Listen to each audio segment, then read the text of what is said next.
بسم اللہ الرحمن الرحیم، السلام علیکم ناظرین۔ ابھی ہم ایک اور اپنے جو ہے ساتھی کے پاس آئے ہیں، اسی جو سلسلہ ہم نے شروع کیا ہے سوال جواب کا، ایک اور ساتھی سے ہم سوال جواب کا جو ہے سلسلہ شروع کرنے جا رہے ہیں۔ السلام علیکم ورحمۃ اللہ وبرکاتہ۔ وعلیکم السلام ورحمۃ اللہ وبرکاتہ۔ حضرت آپ کا نام؟ میرا نام مولوی محمد کاشف جاوید۔ اچھا، کہاں سے آئے ہیں آپ؟ ہم ننکانہ صاحب سے آئے ہیں۔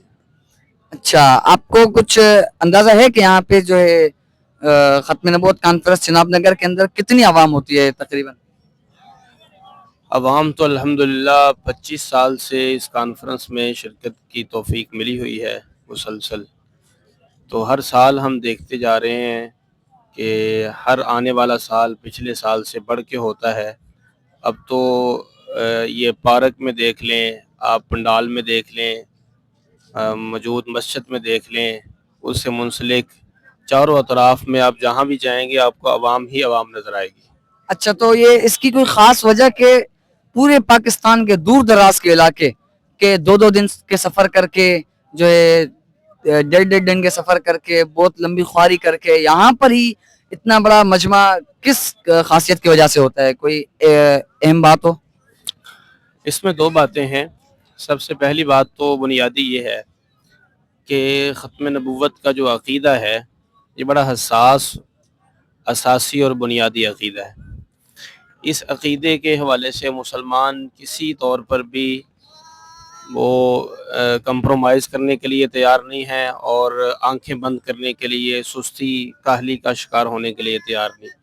ہر وقت اور ہر محاذ اور ہر جہت میں مسلمان بیدار تھے، بیدار ہیں اور بیدار رہنا چاہتے۔ اکابرین ختم نبوت ہمیں یہاں ہر سال یہاں بلاتے ہیں اور ہم عزم نو کرتے ہیں کہ انشاءاللہ العزیز پاکستان میں خاص طور پر اور پوری دنیا میں عام طور پر جو منکرین ختم نبوت ہیں اور جو منکرین ختم نبوت کے جو ان کے پشت پناہی کرنے والے ہیں، تو ان کا تعاقب انشاءاللہ العزیز وہ مسلسل جاری تھا اور جاری رہے گا۔